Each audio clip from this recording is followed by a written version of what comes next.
지난 시간을 잠깐 상기해 보면 선물, 바울이 성경에서 은혜, 은사, 선물 이런 표현을 할 때 이 모든 것은 선물의 범주에 속한다고 말씀을 드렸습니다.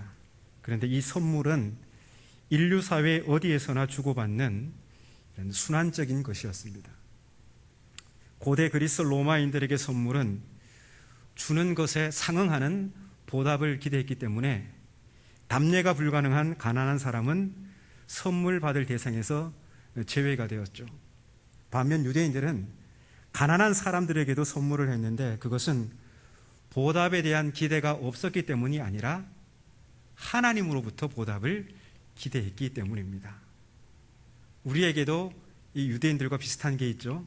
우리가 어려운 사람을 돕고 그들에게 호의를 베풀 때 그들은 우리에게 갚을 길이 없지만 하나님께서 갚아주신다는 그런 기대가 우리에게도 있습니다. 그리스 로마인들과 유대인들의 선물 개념에 다소간의 차이는 있지만 공통점은 선물은 주고받는 순환적인 교환이라는 것입니다. 선물이 보답에 대한 기대 없이 순수하게 베푸는 호의로 생각한 것은 18세기 이후 서구 문화의 산물입니다. 선물에 대한 인류학의 자료를 샅샅이 살펴본 존 바클레이라는 신약학자는 대부분의 문명사회에서 이상적인 선물은 순환적인 교환이었다고 합니다. 우리도 서구 문명의 어떤 영향을 많이 받아서 이상적인 선물은 그냥 보답에 대한 기대가 없이 순수하게 베푸는 것이라고 생각하지만 사실 우리가 일상생활에서 선물을 주고받을 때는 다 순환적인 교환 아닙니까? 내가 축의금으로 5만 원을 했다면 이쪽에서도 그 장부를 살펴보고 이분이 5만 원 냈군 해가지고 5만 원 하는 이런 선물 교환의 사례들이 우리 주변에도 참으로 많습니다.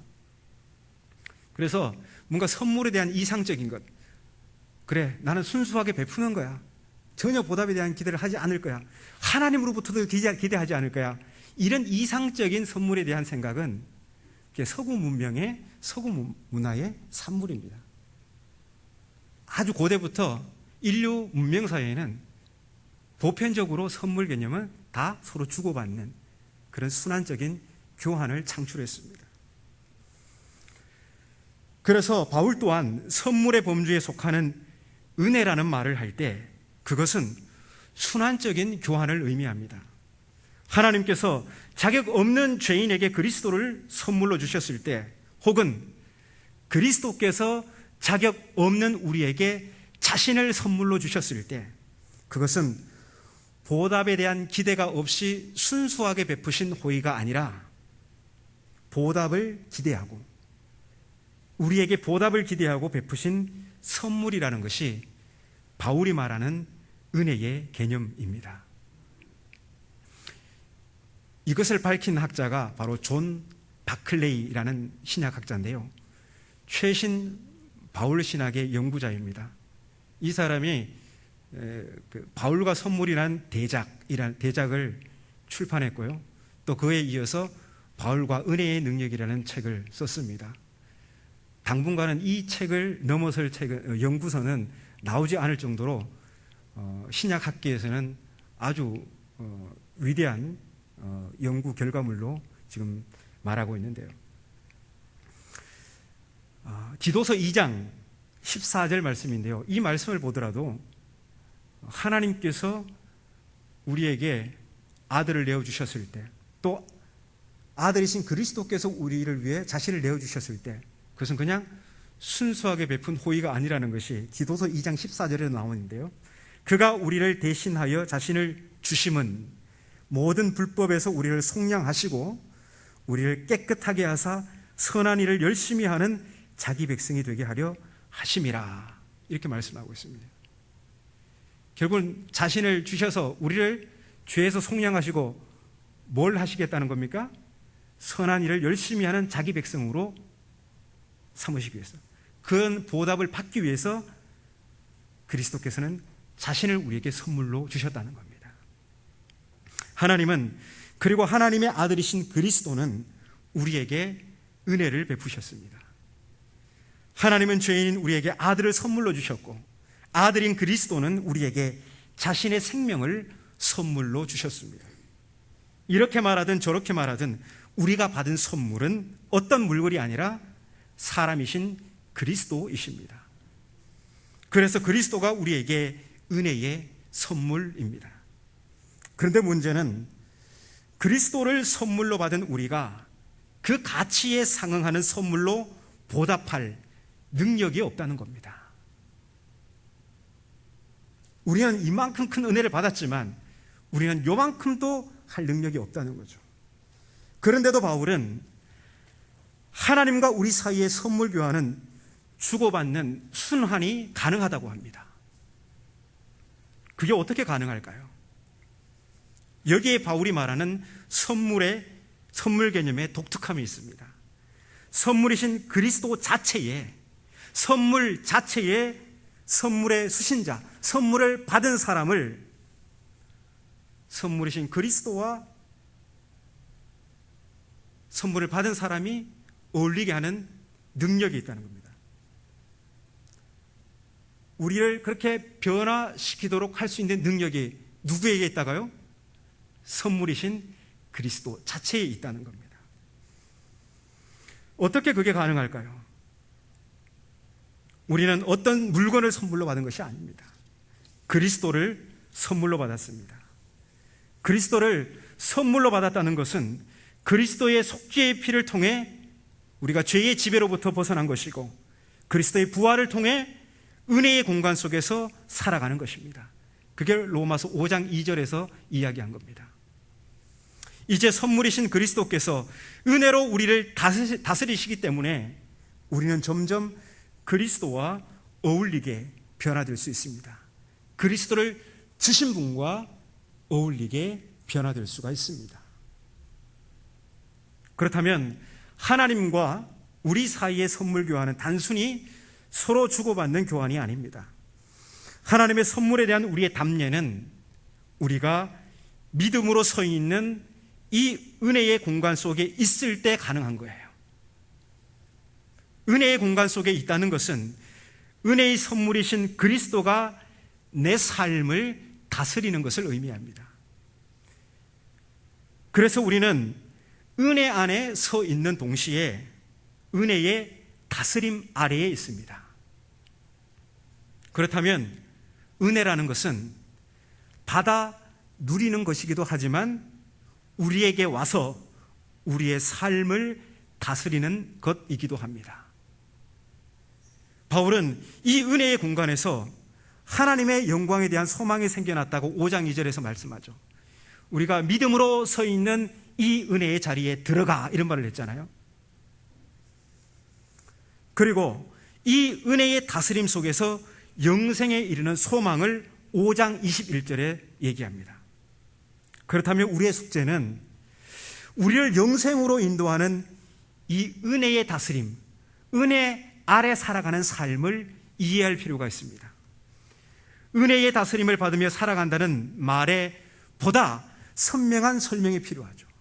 은혜 아래 살아간다는 그 삶의 의미, 보다 선명한 의미가 우리에게 필요합니다. 오늘 본문은 바로 그에 대한 설명입니다.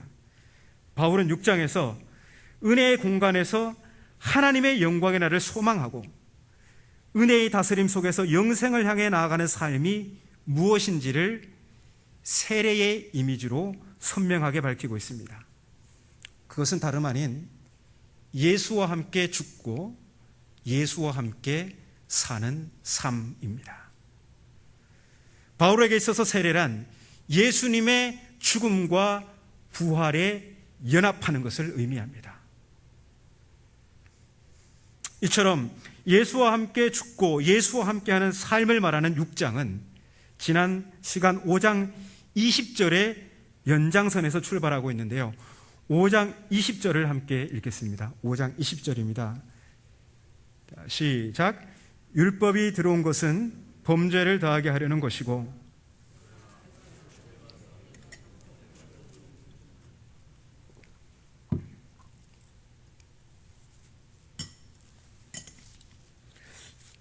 좀 재미있는 표현이지 않습니까? 율법이 들어온 것은 범죄를 더하게 하려 하고 죄가 더한 곳에 은혜가 더욱 넘쳤다. 이거 보면 굉장히 율법을 부정적으로 이야기하고요.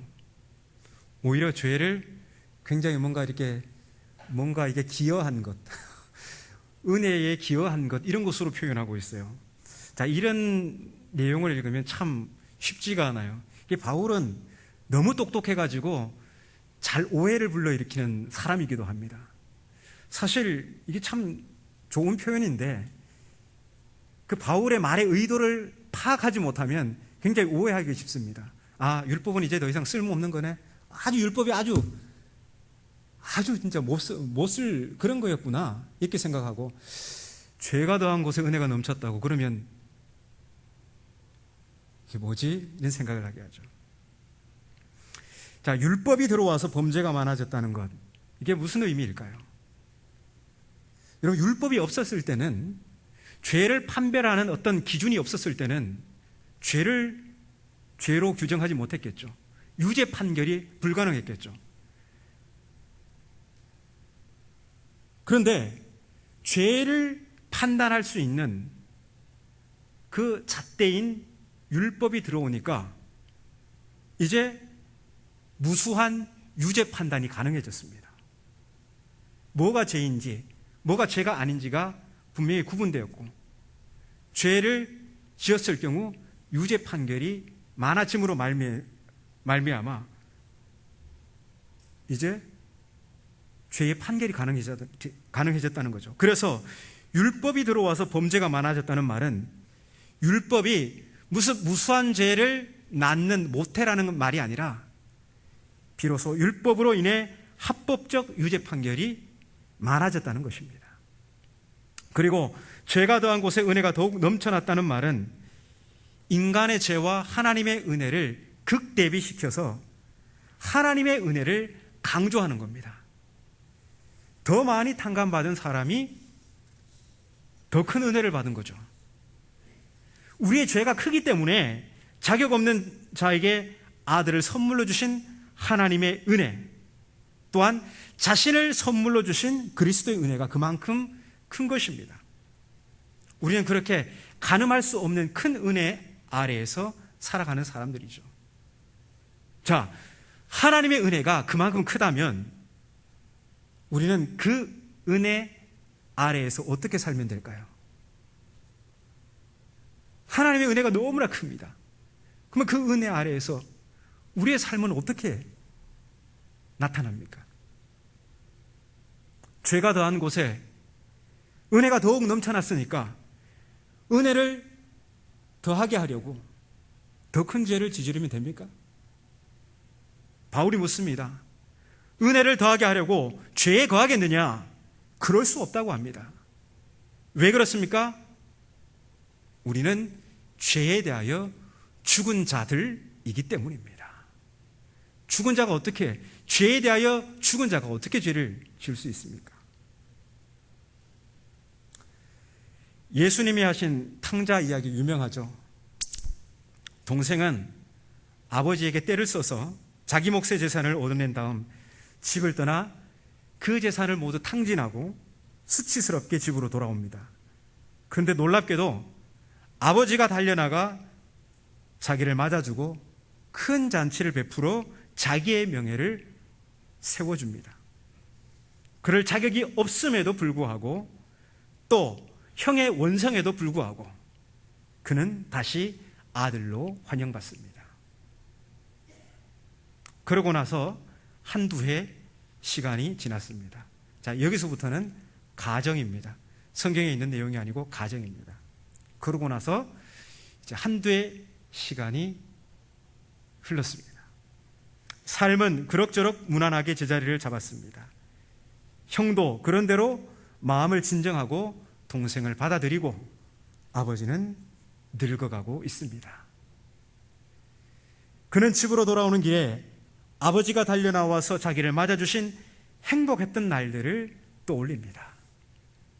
그러면서 이 젊은이의 마음속에 슬며시 이런 생각이 들어온다고 상상해 보겠습니다. 또 일을 저질러 볼까? 먹고 살 만큼 재물을 챙겨 몇 주 동안 집을 나갔다가 회개하고 다시 돌아오면 어떨까? 나에게 또 한 번 잔치를 베풀어 주시겠지? 여러분, 어떻게 생각하십니까? 둘째의 이 생각, 어떻게 생각하십니까? 상상만 해도 터무니없는 일 아닙니까? 어떻게 이런 생각을 할 수 있단 말입니까? 하지만 하나님의 크신 은혜를 잊고도 그렇게 생각하는 사람들이 아주 많다는 것입니다. 하나님은 나를 용서해 주실 거야. 그분은 사랑과 은혜가 무궁무진하시니. 그래, 이번 한 번만 더, 이번 한 번 딱 하고 또 하나님께 회개하면 하나님은 받아주실 거야. 우리 목사님이 그랬어. 하나님의 사랑은 그만큼 크시다고. 그러니까 이번 한 번만이야. 여러분, 하나님의 은혜가 크다는 것은 우리가 또다시 죄를 지어도 괜찮다는 것을 의미하지 않습니다. 하나님의 크신 은혜가 죄의 빌미를 제공해 주지 않습니다. 오히려 그 반대이죠. 하나님의 은혜가 그만큼 크시니 다시 죄를 지을 수 없다는 거죠. 왜 그렇습니까? 하나님의 크신 은혜 속에는 그리스도의 죽음이 있기 때문입니다. 그리스도의 죽음은 곧 우리의 죄를 위한 속죄의 죽음입니다. 그렇기 때문에 예수님과 함께 죄에 대하여 죽은 우리가 어떻게 하나님의 그 크신 은혜를 악용해서 또다시 죄를 짓겠다는 생각을 한단 말입니까? 예수와 함께 죽는다는 것은 죄에 대하여 죽는 것입니다. 바울은 3절에서 예수와 함께 죽는다는 의미를 세례를 통해서 설명합니다. 그리스도인이 세례를 받는 것은 예수와 함께 죄에 대하여 죽는 것을 의미합니다. 6절, 본문 6절의 표현대로라면 세례는 죄에게 종노릇하던 죄의 몸이 예수와 함께 십자가에 못 박혀 죽은 것을 뜻합니다. 죄에 순종하던 몸이 죽었다면 더 이상 죄가 우리를 다스릴 수 없습니다. 그만큼 죄와는 무관한 존재가 되었다는 뜻입니다. 그런데 그리스도의 죽음을 통해 주어진 이 은혜의 공간 속에는 죄와 관계 단절만이 있는 것이 아니라 부활과 새 생명이라는 또 다른 차원이 존재합니다. 예수님은 죽으셨을 뿐만 아니라 다시 살아나셨습니다. 예수님은 우리의 죄를 위해 죽으셨을 뿐만 아니라 우리를 부활과 새 생명 가운데 살게 하시려고 다시 살아나셨습니다.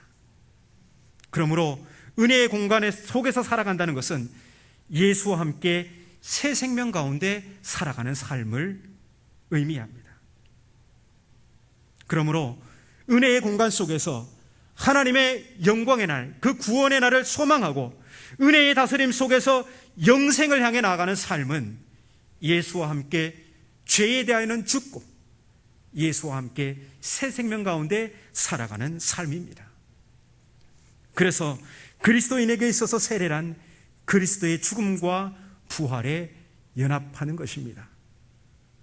이제 우리는 그리스도의 죽음에 연합하여 더 이상 죄를 지을 수 없는 존재가 되었고 그리스도의 부활에 연합하여 거룩함의 열매를 맺는 새 생명 가운데 살아가는 존재입니다.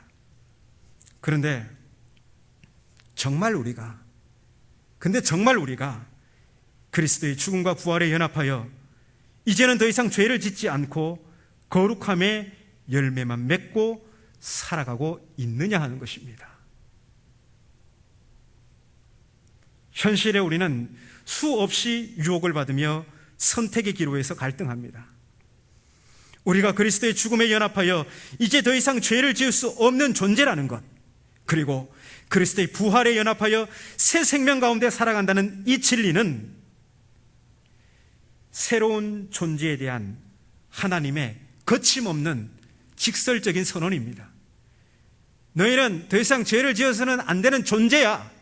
너희는 이제 그리스도의 부활과 함께 새 생명을 가지고 살아가는 존재야. 타협이 없습니다. 직설적인 선언이죠.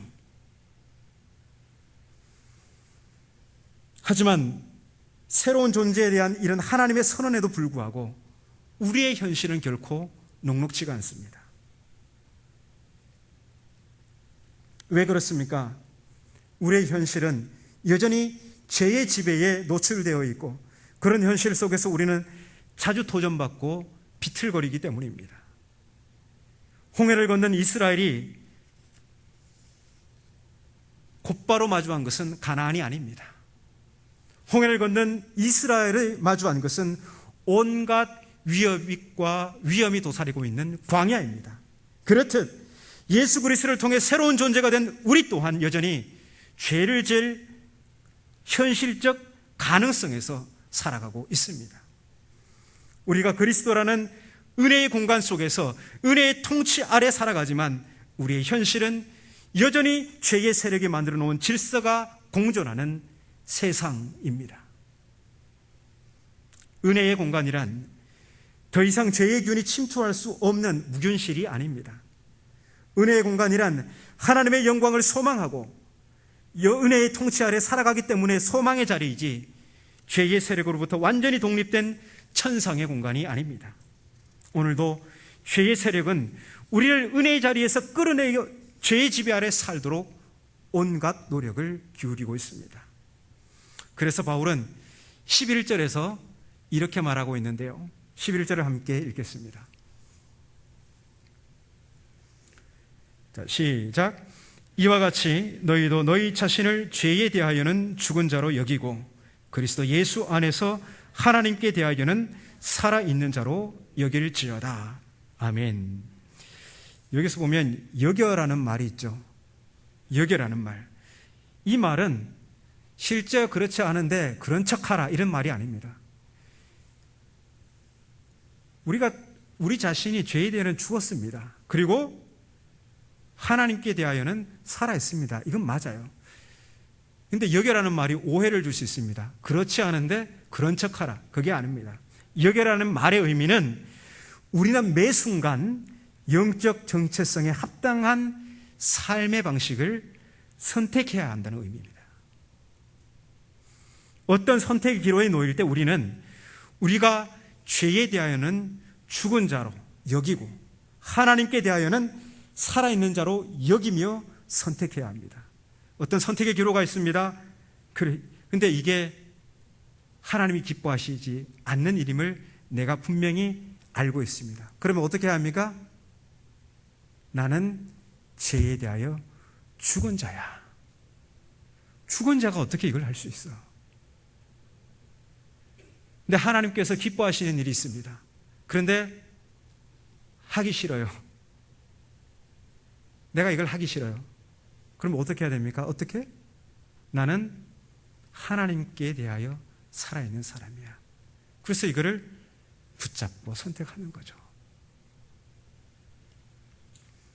그래서 우리를 새로운 존재로 규정하는 하나님의 직설적인 선언. 너희는 이제 죄와는 더 이상 무관한 존재야. 너희는 이제 하나님께 대하여 살아있는 존재야. 이렇게 우리를 새로운 존재로 규정하는 하나님의 선언은 자연스레 윤리적 명령으로 이어지는데요. 12절 13절입니다. 함께 읽겠습니다. 12절 13절입니다. 시작. 그러므로 너희는 죄가 너희 죽은 몸을 지배하지 못하게 하여 몸의 사욕에 순종하지 말고 또한 너희 지체를 불의의 무기로 죄에게 내주지 말고 오직 너희 자신을 죽은 자 가운데서 다시 살아난 자 같이 하나님께 드리며 너희 지체를 의의 무기로 하나님께 드리라. 아멘. 바울은 은혜 아래 살아가는 삶, 곧 예수와 함께 죄에 대하여는 죽고 예수와 함께 하나님께 대하여는 사는 삶이란 매 순간 선택의 상황에서 우리의 지체를 더 이상 불의의 무기로 죄에게 내주지 말고 오직 우리 자신을 의의 무기로 하나님께 드리는 것이라고 합니다. 우리는 새로운 피조물입니다. 죄가 더 이상 우리를 지배할 수 없습니다. 왜 그렇습니까? 우리는 더 이상 법 아래 있지 않고 은혜, 곧 예수 그리스도의 은혜의 다스림 아래에 있기 때문입니다. 오늘은 우리가 맥주 감사 주일로 지킵니다. 여러분의 지난 6개월 동안 어떻게 보내셨습니까? 저는 너무나 감사한 일들이 많습니다. 돌아보면 은혜 아래 살아왔던 시간들입니다. 제가 벌써 건강 때문에 이렇게 진료받고 수술받고 또 회복되는 이 과정이 벌써 1년이 다 되어갑니다. 지난 화요일 날 병원을 다녀왔는데 아주 깨끗하게 아주 회복되고, 그리고 실제 지금 막 주체할 수 없는 에너지가 지금 막 흐르고 있습니다.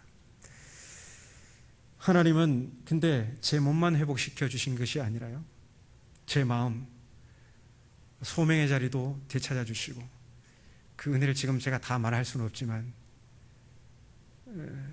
몸뿐만 아니라 마음, 나의 모든 영이 회복되는 시간이었습니다.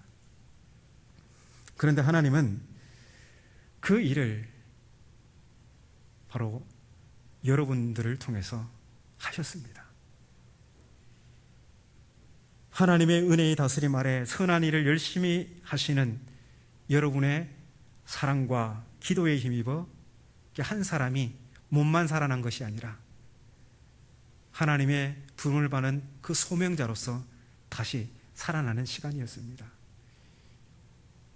그래서 하나님께 우리가 뭔가를 보답하는 삶이란, 그 크신 은혜에 뭔가를 보답하는 삶이란 다름 아닌 생명을 살리는 삶입니다.